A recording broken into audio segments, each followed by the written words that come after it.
Welcome to the League of Legends Champions Spotlight, featuring Skarner, the Crystal Vanguard. Skarner is a melee fighter who excels not only at dealing damage, but also controlling the battlefield. Utilizing basic attacks in addition to his abilities, Skarner is a true hybrid fighter. Skarner's passive is Energize. His basic attacks reduce the cooldowns of all his abilities. His cooldowns are reduced further if he attacks a champion. Crystal Slash damages all nearby enemies. If Crystal Slash has damaged an enemy recently, it will deal bonus damage and also slow enemies it hits.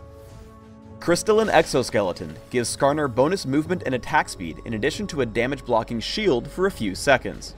If the shield breaks or times out, the speed buffs end. Fracture damages all enemies in a line and tags them with a mark. If Skarner then damages a marked target, he consumes the mark to heal himself. This heal is worth the most on the first mark consumed, and gradually less as you consume more of them. Skarner's ultimate is Impale. Skarner damages and suppresses target enemy champion. Skarner may then drag him around for a short time, dealing further damage when the effect ends. I play Skarner as a jungler. Have a teammate pull the Ancient Golem and take it down with Crystal Slash and Smite. Clear the rest of the jungle, taking Crystalline Exoskeleton at level 2, another point in Crystal Slash at level 3, and Fracture at level 4. After your initial jungle pattern, grab Boots of Speed and a Sight Ward, and then look for a gank. I find Xin Zhao and flank behind him. Morgana reacts to my aggression, and with a slow from Crystal Slash, lands a Dark Binding. Unfortunately, I underestimated Xin Zhao's health, so instead of taking the kill right away, we end up both dying to the turret. However, as with all First Blood gains, it was worth it. Skarner is a natural ganker, so always look for available enemies. I pick up a longsword and find Nidalee overextended in mid. I push in with Pantheon, forcing her to escape with Flash and Ghost. I simply loop back around, taking her down with Pantheon's help. I close in with Crystalline Exoskeleton, taking her down with Crystal Slash, Fracture, and my basic attacks. My attacks actually refresh Crystalline Exoskeleton in time to block some turret damage, but unfortunately I still die. Ultimately, because we trade kills and I also got an assist, it was still worth it. When you want to dive an enemy champion at his turret, always try to push out your minion wave. I shove my minions to the turret as Morgana sets up to gank Xin Zhao. Alistar joins in, so instead of pushing in for the kill, I retreat and let our minions tank the turret again. In chasing Alistar away from the turret, I attempt to slow him with Crystal Slash, and end up tagging him with my Lizard buff. I don't want to let Alistar juke into another brush, so I impale and pull him back towards my side of the map. Xin Zhao makes the mistake of actually trying to defend his turret. Since it's this low, I take it down with the attack speed from Crystalline Exoskeleton, and then start to kill Xin Zhao with Crystal Slash.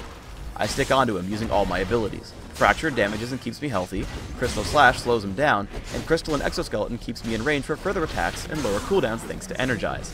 We'd have killed Nidalee as well, but she escapes with Ghost and Flash.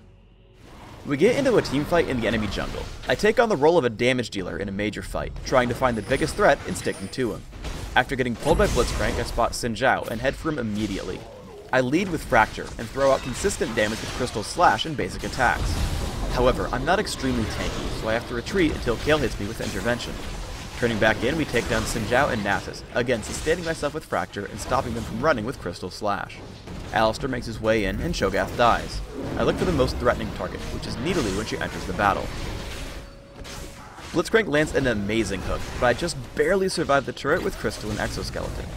I'm exceptionally afraid of Alistar, so I tag him with Impale just for the suppression. Seeing Morgana above me, I know she will lead her Dark Binding as though I ran and Alistar chased me, so I keep running along my escape path and she lands it, picking up the kill. With no team left, Blitzcrank is an easy kill underneath his turret, and we pick up an ace. Here Nasus is simply farming without any of us on the map. Once he sees me, he turns around, but Flash, Crystalline Exoskeleton, and Trinity Force allow me to catch him. I drag him back to my team with Impale, where he gets hit by a Dark Binding. Because of Crystal Slash, his escape is hopeless, so he accepts his fate and deals as much damage as he can before dying. In the last teamfight, we camp the brush waiting for them. After Morgana gets pulled by Blitzcrank, we charge forward. Immediately I try to stick to Xin Zhao, who's the most threatening target on this side of the fight. As he targets Kayle, I pull him away with Impale, taking him down with Crystal Slash. I turn to Nasus, who drops immediately, and then to Alistar after his ultimate ends. As Blitzcrank tries to run, I flash over the wall and slow him with Crystal Slash, allowing us to pick up the kill quite easily.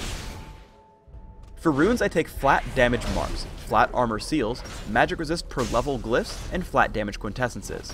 This setup allows me a fast and safe jungle run, with defensive stats that keep me durable throughout the game. My masteries are 1, 18, 11, making sure to take all physical damage reduction masteries in defense, and neutral buff duration in utility. I also pick up Smite and Flash for jungle speed and ganking potential. I max Crystal Slash right away for the most damage output and slow. Afterwards, I max Crystal and Skeleton, which allows me to catch up and destroy targets. Also, because the buff ends when the shield breaks, I need to make my shield durable. I take a single point in Fracture at level 4, and max it last. I open with a Cloth Armor and 5 health potions. Regal's Lantern and Mercury Trides are my first mid-game items. My 2 core items are Trinity Force and Riley's Crystal Scepter. These items give me a great mix of damage, durability, and chasing power. My final items are another mix of damage, durability, and utility. Depending on your needs, you might want to grab Sunfire Cape, Force of Nature, or Hextech Gunblade. Thanks for tuning into the Skarner Champion Spotlight. Please subscribe to the Riot Games YouTube channel up top, and leave us your thoughts in the comments below.